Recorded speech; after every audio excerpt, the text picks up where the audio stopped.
మళ్ళీ వైఎస్ జగన్మోహన్ రెడ్డి గారు వస్తారు బ్రో.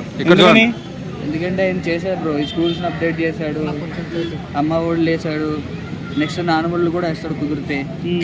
అన్నీ బాగుంటాయి బ్రో ఆయన చేస్తే. సంక్షేమ పథకాలు అన్ని సక్సెస్ అవుతున్నాయి, అన్నీ సక్సెస్ అవుతున్నాయి బ్రో. ఇప్పుడు ప్రజెంట్ అన్నీ బాగున్నాయి, సక్సెస్ అవుతున్నాయి అన్నీ. ఫ్యూచర్లో కూడా మళ్ళీ ఆయన వస్తారని ఇంటెలిజెన్స్ రిపోర్ట్. ఓకే, అంటే రెండోసారి కూడా జగన్ గారు వస్తారా? రెండోసారి కూడా ఖచ్చితంగా జగన్ గారు వస్తారు. మరి టీడీపీ జనసేన పార్టీ అంటే వాళ్ళకి అవకాశం లేదు బ్రో. గతంలో చేసిన దానికోసం ఆరాధిస్తే టీడీపీ జనసేన అనేది ఆ పార్టీ గురించి అంతేం లేదు. 2014లో చంద్రబాబు నాయుడు సీఎంగా ఉన్నప్పుడు హామీలు ఇచ్చారు, 19లో జగన్ గారు ఉన్నప్పుడు హామీలు ఇచ్చారు. హామీలన్నీ ఎక్కువగా ఎవరు నెరవేర్చారు? ఎక్కువగా నెరవేర్చిందంటే నెరవేర్చారు, జగన్ గారు కూడా చేస్తున్నారు, ఎక్కువగా చేస్తారు. జగన్ గారు కూడా బాగానే చేస్తారు. జగన్ గారికి చంద్రబాబు నాయుడుకి డిఫరెన్స్ చెప్పమంటే ఏం చెప్తారు? ఈ గవర్నమెంట్ స్కూల్ పట్ల బాగా డెవలప్మెంట్ చేశారు గవర్నమెంట్ స్కూల్స్.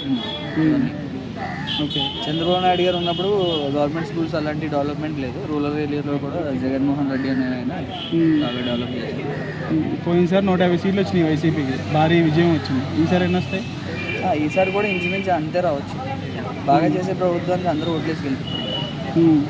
టీడీపీ జనసేనకి అన్ని రావా? 20 సీట్లు కూడా రావా? ఏమో రావచ్చు రాకపోవచ్చు, ప్రజా ఓటింగ్ కనిపిస్తుంది. ఓకే, సో ఒక్కడే వస్తున్నాడు, మరి ఇంతమంది కూటమి పార్టీలుగా వస్తున్నాయి, గెలుస్తాడంటారా జగన్? జగన్ గెలవచ్చు. ఆ కార్యకర్తలు సింహం సింగిల్గా వస్తుంది అని అంటున్నారు. బేసిక్గా జగన్ని సింహంతోనే పొలుస్తారు అందరూ, అది అయినా.